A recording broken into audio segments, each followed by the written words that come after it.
Every year in every college football season, there's always a bunch of breakout players and players who make their name heard and put their foot into college football history.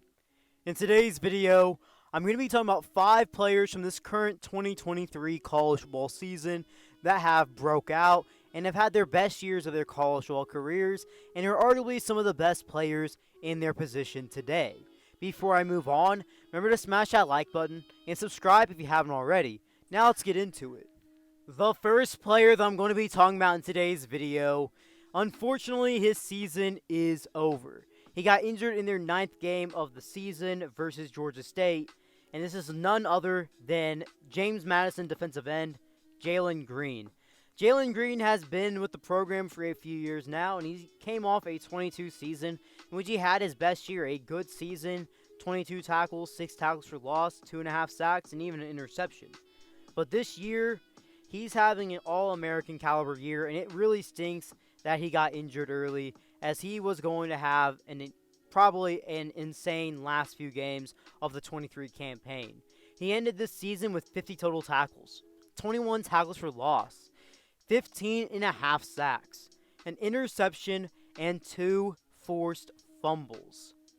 He even had a game this season where he had a high of 5 sacks in one game versus Marshall and 9 tackles in one game versus Old Dominion. When you're talking about leaders among tackles for loss and sacks, Jalen Green, when he went down with his injury, was a leader for tackles for loss, and he still is currently a leader for the sacks.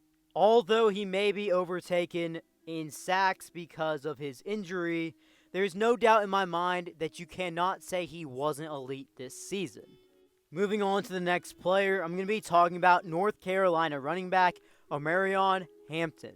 Last year as a true freshman, Hampton was in more of a running back by committee role, and overall, North Carolina's run game, as running backs go, could not really ever get going during the season.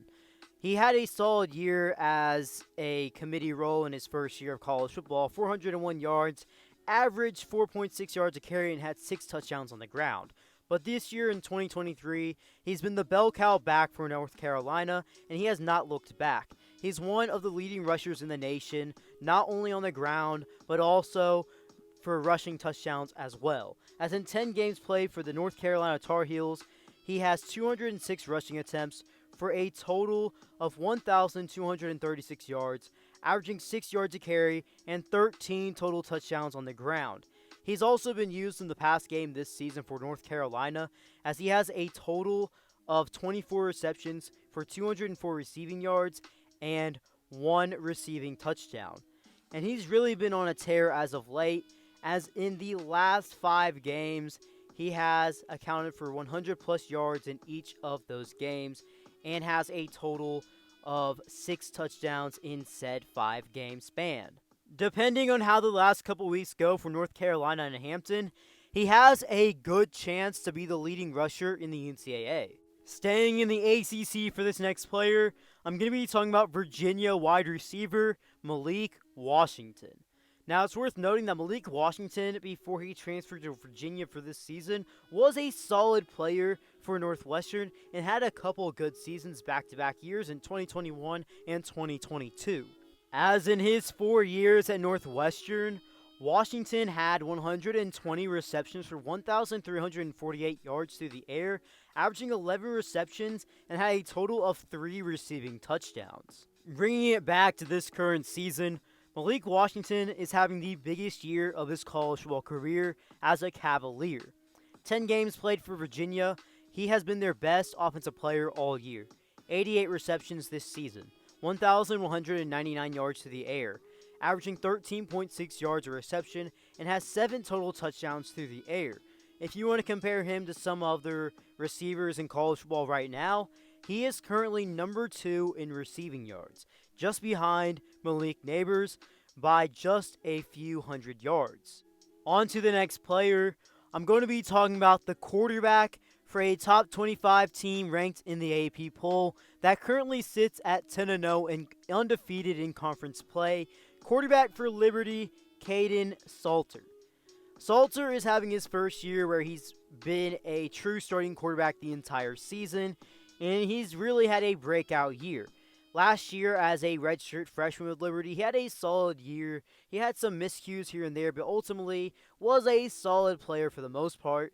He threw for just over 1,000 yards in 8 games played, 58 passes completed, 8 touchdowns to 5 interceptions, and of course he started in some games and was a backup in some of those games as well. But this year he's been the starting quarterback in Liberty. They've had a top offense in college football, and of course they have not lost a single game all season. This year, Caden Salter has completed 59% of his passes, has thrown for 2,184 yards through the air, 26 touchdowns through the air, compared to only 4 interceptions, while having a quarterback rating of 181.4, and he's been very efficient on the ground as well, rushing for 705 yards, averaging 6 yards a carry, and 9 total touchdowns on the ground.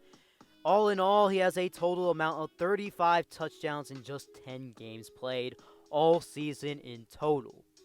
With a couple games left in the regular season for Liberty, they have a chance to finish the year undefeated, win a conference title, and potentially be ranked in both the AP and playoff poll at season's end. And you gotta give a lot of credit to that Liberty team on both sides of the ball, to Jamie Chadwell, the head coach, and of course QB1, Caden Salter. The final player that I'm going to be spotlighting in today's video is linebacker for Iowa, Jay Higgins.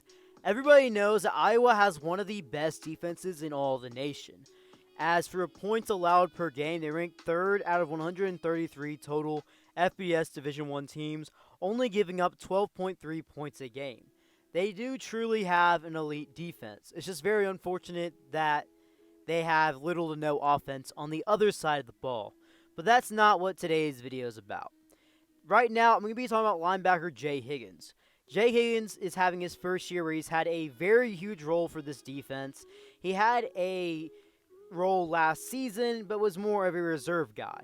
He had a decent year, 39 tackles, 1.5 tackles for loss, and half a sack. But this year, he's really come to his own, became a leader of the defense, and is a top player for one of the best defenses in all of college football for the Iowa Hawkeye defense. Jay Higgins this season has 121 total tackles, 51 of which being solo, 3.5 tackles for loss, 1 sack, 1 interception, 3 pass deflections, 1 fumble recovery, and 1 forced fumble.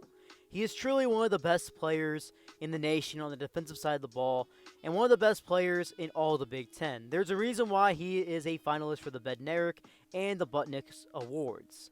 Semi-finalist. Not just a finalist yet, but he's a semi-finalist as of the recording of this video.